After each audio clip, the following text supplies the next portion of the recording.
Hey my loves, welcome and welcome back to the channel. So I'm going to be walking you guys through the making of this hairstyle. I'm going to be showing you all everything I did, all the everything literally. So if that sounds like what you're interested in, wanna keep on watching, and with no further ado, let us dive right in.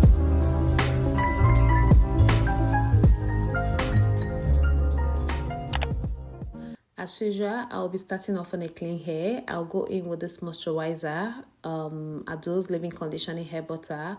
I will massage that onto the hair, making sure to be generous with that because we don't want the hair, to be dry out while it's been secured with threading. So make sure to moisturize the hair before you begin any hairstyle, especially threading hairstyles, because they have the most tendency of drying out the hair. Anywho, after I was done moisturizing the hair, I went ahead to brush out the hair using my favorite hairbrush. Guys, if you can lay your hands on this brush, please do. It's very nice.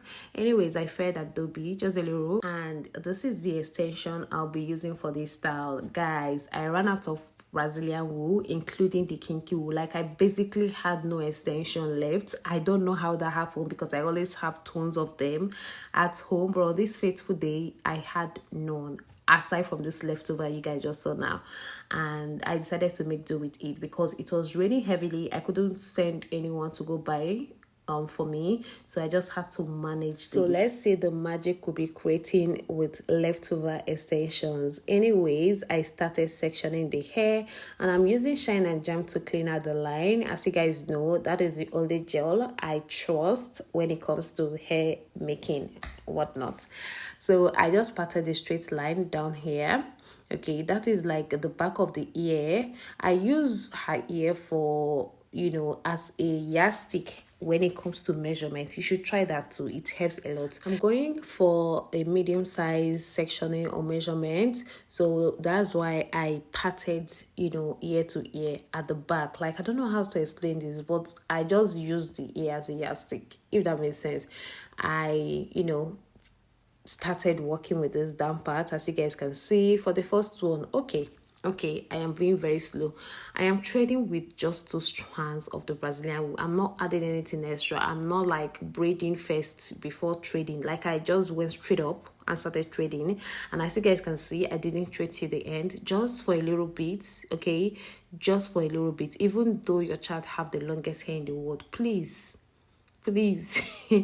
just for a little bit, don't thread to the end. Just use like the what you're seeing right now. I know it's difficult to measure, but just use your eyeball to gauge it. I did that for the second one as well. Sorry, I don't know why my camera is not focusing, but we'll manage that. And yeah, I achieved 4 total threading at the back there, using just 2 strands to thread. Like, I'm not adding anything external. So for the next sectioning, I am doing this right here. Okay, yeah, I don't know what to call this stage of sectioning, but yeah, I'm doing, let's say, above the ear or whatnot. I went ahead to clean out the line with Shine and Jam as usual, and I put out the part I'm not working with away so it doesn't obstruct. Guys, this is where you have to pay very attention. Okay, so for this next second one in this line, I'm gonna put this one over to it. See, I'm gonna be making lots of mistakes with my explanation, so bear with me. So I'm just gonna braid that for a little bit, or rather thread that for a little bit and tie it out securely. We just want to secure it. Okay, after that was done, I'm gonna, this hair that is left, as you guys can see, I'm gonna part that into 2. Okay, into 2, and I'll put out one of the 2 and then start threading one of them. Are you guys getting me? I'll start threading one of them. I'll thread that for a little bit. Okay, so the reason we are threading for just a little bit is kind of, I am using my brain to measure, like, okay, this one will get to the next one. Okay, this is where it will get to when I put it onto the next one. That is how I was sensing it. For this ones at the down part, you guys saw that I did not thread till the end. So when I put it on top of this one, like this second line, it just rhymed. Okay, I don't know, I hope you guys are getting me. When I put the like those four down. You guys saw that I did not braid it till the end. So when I put it on top of, those one, this second line, it just rhymed. I don't know if you guys understand me, but yeah, that's basically why I'm not braiding out to the end, so that when I put it on the line on top, it will just balance and I could easily thread it together. Okay, so here we go again. I would first of all, thread the hair a little bit before I put this one onto it. You see that is just equal to the length, and I just go ahead to thread a little bit more, then tie out a little bit. Okay, before tying out securely, I'll tie that out, and then again I'll part into two. Okay, put one aside and start threading one of them. Okay, I will thread till I sense that, okay, this is the stage where when I put it on the other one, it will make sense. It will not be longer. I don't know. Yeah, so I'll just thread that. Once I securely tie it out, I'll go over to the one I set aside earlier on and do the same. Okay, you guys are seeing the whole bending stuffs, the crisscross, the slant pattern we are trying to achieve here. Yeah, take note of that. Okay, please do take note, watch the process, because basically I can't explain as exactly what is going on here. It's difficult. It's nothing like we have ever done before. Okay, so bear with me and be patient. Just watch the process. So for this next one, yeah, I've already exhausted the 4 threading I did at the back, so there is nothing I can add to this next one. So basically all I just did was, after I threaded for a little bit, tied out, and then I decided I parted into 2, just all the 360 that I've been doing so far.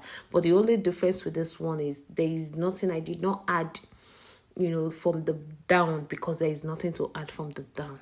Does that make any sense? Yeah, basically. So I will do that for this whole line before we move on to the third line, and this is the third line. So over to this third line. Okay, just watch this. Okay, I'm not gonna explain, just watch it. Be patient and understand what I'm doing here.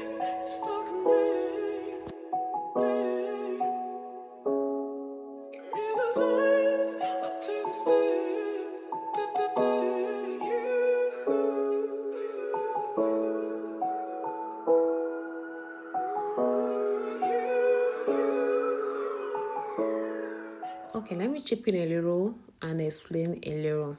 Okay, so for each one, the first one, I actually made a mistake. I could have just done 2, but let's just leave that aside. Okay, you'll probably figure it out with the last one.